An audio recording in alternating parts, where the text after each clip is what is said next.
പാലക്കാട് കല്ലടിക്കോട് ദേശീയപാതയിൽ ബൈക്കും സ്കൂട്ടറും കൂട്ടിയിടിച്ച് 2 പേർക്ക് പരിക്ക്. അട്ടപ്പാടി ഷാജിയുടെ മകൻ അശ്വിൻ, കല്ലടിക്കോട് സ്വദേശി ശ്രുതി എന്നിവർക്കാണ് പരിക്കേറ്റത്.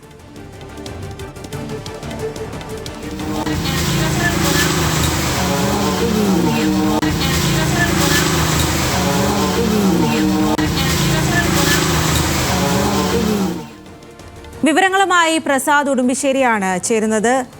പ്രസാദ്, എങ്ങനെയാണ് ഈ ഒരു അപകടം സംഭവിച്ചത്? പരിക്കേറ്റവരുടെ ആരോഗ്യനില എങ്ങനെയാണ്? ഇന്ന് വൈകിട്ട് 4 മണിയോടുകൂടിയാണ് ഈ അപകടം ഉണ്ടാകുന്നത്. കല്ലടിക്കോട് ദീപ ജംഗ്ഷനിൽ വെച്ചാണ് ബൈക്കും സ്കൂട്ടറും കൂട്ടിയിടിക്കുന്നത്. സ്കൂട്ടർ ഒരു വശത്ത് റോഡ് മുറിച്ച് ദേശീയപാതയുടെ മറുവശത്തേക്ക് കടക്കുന്നതിനിടെയാണ് എതിർദിശയിൽ നിന്നെത്തിയ ബൈക്ക് സ്കൂട്ടറുമായി കൂട്ടിയിടിക്കുന്നത്. ബൈക്ക് യാത്രക്കാരനായ അശ്വിനും സ്കൂട്ടർ യാത്രക്കാരിയായ ശ്രുതിക്കും 2 പേർക്കും പരിക്ക് പറ്റിയിട്ടുണ്ട്. അതിലൊരാളെ തച്ചമ്പാറയിലെ സ്വകാര്യ ആശുപത്രിയിലും മറ്റൊരാളെ മണ്ണാർക്കാടുമാണ് പ്രവേശിപ്പിച്ചിട്ടുള്ളത്. 2 പേരുടെയും ആരോഗ്യനില തൃപ്തികരമാണ് എന്നുള്ളതാണ് ആശുപത്രി അധികൃതർ വ്യക്തമാക്കുന്നത്. ശരി പ്രസാദ്.